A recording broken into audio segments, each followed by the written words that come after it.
Radio Sucesos 101.7 FM presenta su noticiero Sucesos con Milton Pérez y Verónica Larrea. Un periodismo libre para una democracia plena. Los hechos y las opiniones de los sucesos que marcan nuestro tiempo.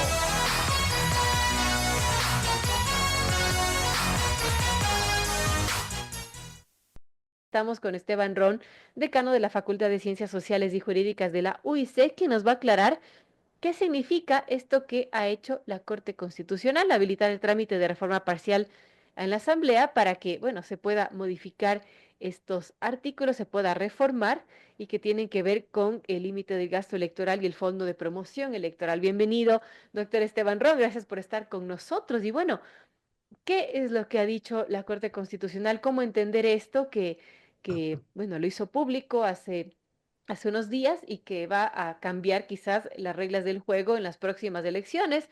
No en las que se vienen en febrero, pero sí en unas más adelante, si es que esto es obviamente aprobado por la ciudadanía. Bienvenido, Esteban, gracias por estar con nosotros. Muy buenos días, Vero. Gracias por la invitación. Siempre es un gusto estar con ustedes. Bueno, sí, ya en el resumen noticioso que tú has dado, prácticamente se esbozan todos los puntos álgidos de esta posible reforma parcial que se dé a la Constitución de la República del Ecuador, eliminando el financiamiento público de las organizaciones políticas. ¿A qué se ha referido la Corte Constitucional? Únicamente al dictamen de procedibilidad. Es decir, la Corte Constitucional no ha dicho si es constitucional o no es constitucional, en este caso, la reforma planteada por parte del presidente de la República. ¿Sí? Nos ha dicho, esto se puede tramitar a través de una reforma parcial y no a través de una enmienda constitucional. Eso es lo que debemos de entender.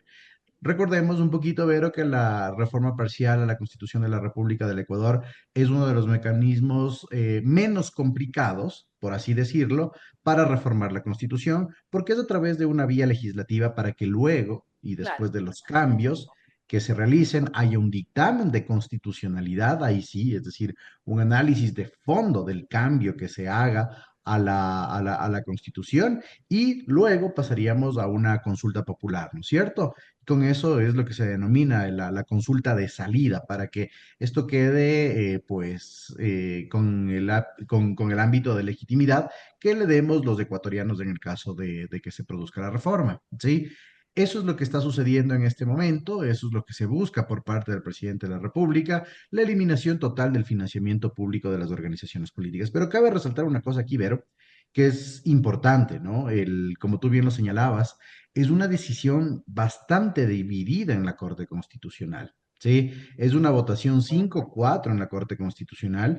Y si Claro. tú lees, y sí, sí, sí, a los tiempos tenemos una decisión 5-4 en la Corte Constitucional, 5 jueces a favor, que son los jueces que tú ya leíste, pero mira que el presidente, Joel Escudero, Richard Ortiz y Alejandra Cárdenas también esbozan en sus votos salvados el por qué no debería darse este tema del financiamiento privado únicamente. En lo personal, voy a tener que irme por esa teoría, ¿no? Por la que fue realizada por los jueces Ortiz, Escudero, Lozada y Cárdenas, debido a que hay posiblemente o se producirá posiblemente un desbalance con la ruptura del principio de equidad de participación. Obviamente, también tenemos que considerar y ahí sí también se puede tomar algo de los otros jueces, de quienes dieron en este caso el dictamen de viabilidad, que sí existe pues un desgaste, existe también una falencia en las organizaciones políticas que Claro. no han podido, ¿sí? A partir de su reconstitución en el año 2002, es decir, 12 años después, realmente generar un proceso de escrutinio público en cuanto a sus cuentas de campañas. Y también, pues obviamente, el Consejo Nacional Electoral en prácticamente igual desde el año 2009 no ha logrado tener la fórmula, en este caso, para realizar la fiscalización de la campaña electoral y en ese sentido también la asignación de los respectivos fondos electorales para supervivencia, pero también para campaña verde. Bueno, importante esta opinión que nos da Esteban Ron, quien es decano de la Facultad de Ciencias Sociales y Jurídicas de la UISEC, sobre este proyecto de reforma parcial a la Constitución para limitar el gasto electoral y el fondo de promoción electoral. Ahora, ¿qué podemos rescatar de esto o qué debería, a su criterio, salir de este proyecto de reforma, Esteban? Hay también algo positivo, me imagino, en esto. Mira, sí, obviamente siempre hay que buscarle el lado positivo, ¿no? Y como te decía, creo que esto es una reacción gubernamental ante la falta de eficacia de las organizaciones políticas, que como te digo, desde el proceso de reconfiguración en el año 2012, no han logrado consolidarse como tal. Tuvimos organizaciones políticas que lograron consolidarse los primeros años, pero que lamentablemente, no lograron escalar ese nivel de profesionalidad interna dentro del sistema electoral ecuatoriano. ¿Sí? Una muestra de eso, Vero, es que nosotros el día de hoy tenemos más candidatos invitados que candidatos Así orgánicos de es. las organizaciones políticas y la elección extraordinaria anterior también lo tuvimos. Sí, recordemos que inclusive el presidente de la República tampoco tenía organización política en su momento, ¿sí? Entonces, esas fluctuaciones de las organizaciones políticas creo que han ido generando un desgaste de las mismas y obviamente los ecuatorianos sí tenemos un nivel de hartazgo a la cosa pública, a la representación de política, pero también a las organizaciones políticas. Ahí también se envuelve el ámbito populista de esta Así es. propuesta. Ahora, ¿qué es lo que podríamos rescatar en este sentido, no? Nosotros en la actualidad tenemos una forma híbrida de financiamiento de las organizaciones políticas. Es decir, no solo lo hace o se lo hace a través de fondos estatales, y se lo hace, como te decía Vero, a través de dos fondos. El Fondo de Promoción Electoral, que es ese fondo que se le destina a la campaña electoral, y el Fondo Partidario Permanente, al cual solo las organizaciones políticas con ámbito de acción nacional acceden después del cumplimiento de ciertos requerimientos, ¿sí? Que es para la subsistencia y además obligatoriamente destinado a la capacitación y obligación de estas organizaciones políticas. Pero además se pueden dar aportes de su militancia, ¿sí? Aportes que Ah, tengan un sistema registral de su militancia, ¿sí?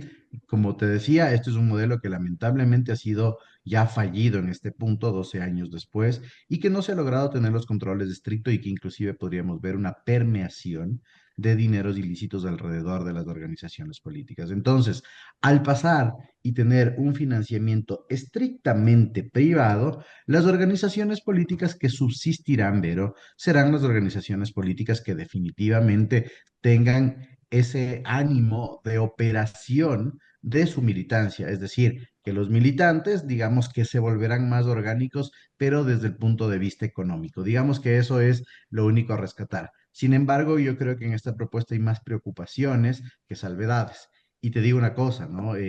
No se tiene evidencia judicial, ¿sí? Hablemos de evidencia judicial del financiamiento ilegal de las organizaciones políticas en el justo Ecuador. eso quería No, preguntarle, Esteban, porque en qué medida sí. esto va bueno, a ayudar al tema de control en el tema de financiamiento de los partidos políticos. Hablemos del financiamiento ilegal, de la posible penetración del narcotráfico, por ejemplo. Eso es quizás lo más preocupante.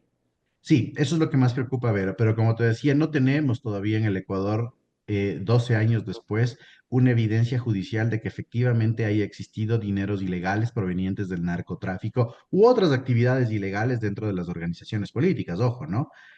¿Por qué? Porque no hemos tenido, en primer lugar, una judicialización a través de las denuncias respectivas de los organismos electorales. El Tribunal Contencioso Electoral, a través del juzgamiento, cuando existen las infracciones por financiamiento, no ha remitido a la Fiscalía General del Estado, o si se ha remitido los expedientes a la Fiscalía General del Estado, esta no ha iniciado las investigaciones respectivas. Y esto es lo más preocupante, Vero, desde el año 2020, cuando se reformó el Código de la Democracia, se estableció mandatoriamente en las disposiciones generales y transitorias que a nivel de la administración pública, el Consejo Nacional Electoral debería haber generado un sistema de interconexión entre varios organismos y entidades públicas, ¿sí? Estamos hablando de SRI, estamos hablando de UAFE, estamos hablando de superintendencias, etcétera, que permitan que se den estas interconexiones de datos, pero que haya un resultado respecto de la inserción de estos dineros, porque obviamente si estamos hablando del financiamiento privado de las organizaciones políticas, en algo se tiene que movilizar dentro del sistema financiero tributario. Este proyecto, y cuando se reformó el Código de la Democracia, tenía que ser presentado a la Asamblea Nacional, ¿sí? Después de 6 meses. Fue presentado por el Consejo Nacional Electoral, este proyecto y este subsistema de interconexión, pero hasta ahí se quedó, ¿sí? si uno revisa un poquito el orgánico por procesos del Consejo Nacional Electoral, efectivamente se modificó.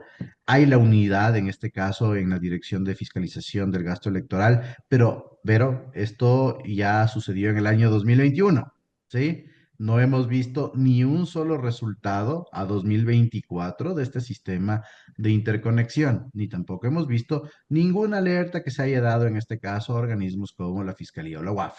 Eso es lo que preocupa, que sea un terreno fértil para la inserción de dineros ilícitos. Y como te decía previamente, no contábamos en el Ecuador con una evidencia judicial. ¿A qué me refiero con esto? ¿Sí? A que tengamos casos emblemáticos en los cuales la justicia ordinaria haya señalado algún tipo de financiamiento ilegal a las organizaciones políticas, porque esto sale de la jurisdicción electoral. Ojo, ¿no? Así. Igual estamos dentro de otro tipo de delitos. Entonces, al no tener eso, caemos dentro del ámbito especulativo. Lo mismo que pasa, por ejemplo, con los clubes de fútbol, ¿no? Se dice, pero no se evidencia. Entonces, no creo que en este punto, ¿sí? Y con el catatónico estado en el que nosotros vivimos respecto de la inserción de actividades ilegales, ya no solo en estas situaciones que se especulan, sino en el día a día, en un ambiente de penetración de GDOs en casi todos los ámbitos sociales del país, inclusive en la educación pública, se tenga que pasar a un esquema totalmente abierto de financiamiento privado a las organizaciones políticas sin los controles. Y ojo, Vero, no lo digo yo, en el diálogo digital creo que muchos politólogos de renombre mundial, como Manuel Alcántara, Flavia Freidenberg, etcétera, ya se han pronunciado y han dicho que en este momento, sobre la base del derecho comparado, como lo que pasó en México en su momento, y gente muy estudiosa de estos sistemas, ha señalado que no conviene pasar a un tema de financiamiento privado justamente por la falta de controles en la inserción de dineros ilegales y en la incapacidad estatal de generar esto. Una vez más, se produciría un nicho de inserción de dineros ilegales, pero ya no solo dentro de los sistemas financieros, sino también dentro del sistema de administración pública, y eso es peligrosísimo. Es preocupante. Y ahora, ¿cómo dar transparencia en esto del financiamiento? Porque eso también ha sido un tema pendiente, ¿no? Es un tema pendiente. El modelo de fiscalización que nosotros tenemos en el Ecuador del financiamiento de las organizaciones políticas, digamos que en el ámbito de campaña electoral, en el ámbito público, está controlado. ¿Sí? Está absolutamente controlado porque recordemos que las organizaciones políticas no ven este dinero, las organizaciones políticas pautan en los medios de comunicación, prensa escrita, radio, televisión, medios digitales y empresas de vallas publicitarias, y es el Consejo Nacional Electoral el que paga de la asignación presupuestaria de las elecciones a los medios de comunicación y empresas de vallas publicitarias, ¿sí? El problema se da en el otro fondo, en el fondo en el fondo partidario permanente, que es el fondo que reciben las organizaciones políticas para sus actividades de supervivencia, que lamentablemente pues no han cumplido bajo ninguna circunstancia todas las expectativas del mismo, principalmente en las actividades de capacitación e información. Te decía, eso se evidencia con el tema de los candidatos invitados y recordaremos los emblemáticos casos como el de Sociedad Patriótica, ¿sí? Que es la eterna lucha del asambleísta Gutiérrez de recuperar este fondo por haberlo destinado a actividades de índole personal y hasta médica, entre comillas. Pues digamos que por ahí hay cierta complejidad. Ahora, en el tema del financiamiento, como tenemos esta parte híbrida, Vero, es decir, esta parte donde también pueden haber los aportes de personas privadas, están eliminados los aportes de personas jurídicas y de representaciones internacionales, en eso sí es tajante el Código de la Democracia. No hay, tenemos un modelo de control ex post, es decir, después del proceso electoral se presentan las cuentas de campaña, ¿no es cierto? Y dentro de las determinadas falencias tenemos un montón de situaciones. Número uno, por ejemplo, respecto de las donaciones. Las donaciones nunca son registradas de manera adecuada porque se pierde el control fáctico de las mismas, es decir, yo destino a la campaña de Verónica, la REA, 10.000 camisetas, pero las hago pasar por 2.000 con un precio comercial diferente Claro. y reduzco el costo, ¿no? Los esferitos, todas estas cosas de los BTLs que lamentablemente no son realmente monetizables o cuantificables. Ahí tienes una falta de control. Segundo, Mira que existen fundaciones, en este caso ONGs como la Fundación Ciudadanía y Desarrollo, que tienen observatorio del gasto, del gasto electoral y que han evidenciado un sinnúmero de cosas, como por ejemplo que personas que están en quintiles de pobreza hagan aportes mensuales a las organizaciones políticas por $2.000, ¿sí?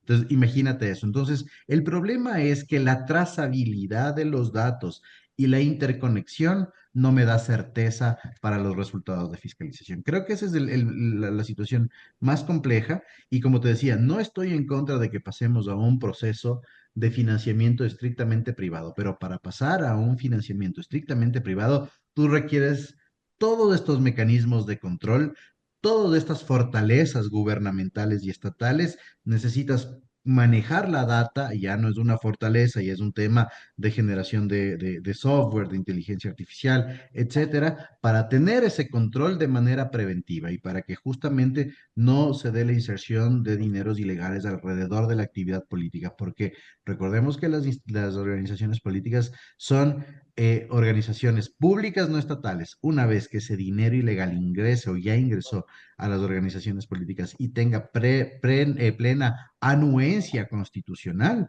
es bien complicado sacarlo, Vero, y eso creo que es la Así mayor es. alerta. Bueno, importante, 7:40 conversamos con Esteban Ron, decano de la Facultad de Ciencias Sociales y Jurídicas de la UISEC sobre este proyecto de reforma parcial a la Constitución para limitar el gasto electoral y el fondo de promoción. Una pregunta final, Esteban, antes de irnos al corte, porque estamos ya con el tiempo, pero no quería dejar de preguntarle sobre esta decisión también de la Corte Constitucional de descartar la posibilidad de eliminar, por ejemplo, a los privados de libertad de los grupos prioritarios, como proponía el presidente Noboa en su reforma, esto de cara a las votaciones, ¿no? Para que no puedan ellos votar. ¿Cómo vemos esta decisión de la Corte? Bueno, yo creo que la Corte Constitucional en general, en este caso, lo que ha hecho es una adhesión y modulación de lo que establecen los varios mecanismos internacionales que ha ratificado el Ecuador. Sí, a lo largo de la historia, pues los grupos de atención prioritaria han sido una consecución de derechos de parte de cada uno de ellos y obviamente han tenido ciertos estatus de tratamiento diferenciado y que deben ser atendidos sí o sí dentro de las políticas públicas estatales. Ahora bien, lo que la Corte Constitucional lo que ha hecho, como te digo, ver es ratificar ese estatus internacional que se les ha dado a las personas privadas de libertad y nuevamente decir, está bien, se puede continuar con los procesos sin ningún problema, en este caso de reinserción y rehabilitación, pero ojo, como Estado se deben modificarlos a través de políticas más fuertes tal vez y con inversiones estatales realmente condicionales. Y eso es lo que nos deja ver cómo que el sistema debe tener una mejora en general y que el problema no es la persona, sino el sistema posterior para la reinserción y demás. Creo que ese sería el cuento de ver. Muy claro, muchísimas gracias a Esteban Ron, decano de la Facultad de Ciencias Sociales y Jurídicas de la UISEC, por darnos su criterio sobre estos proyectos de reforma parcial a la Constitución. Gracias, Esteban, por estar con nosotros. Muchas gracias a ti y un excelente resto de semana.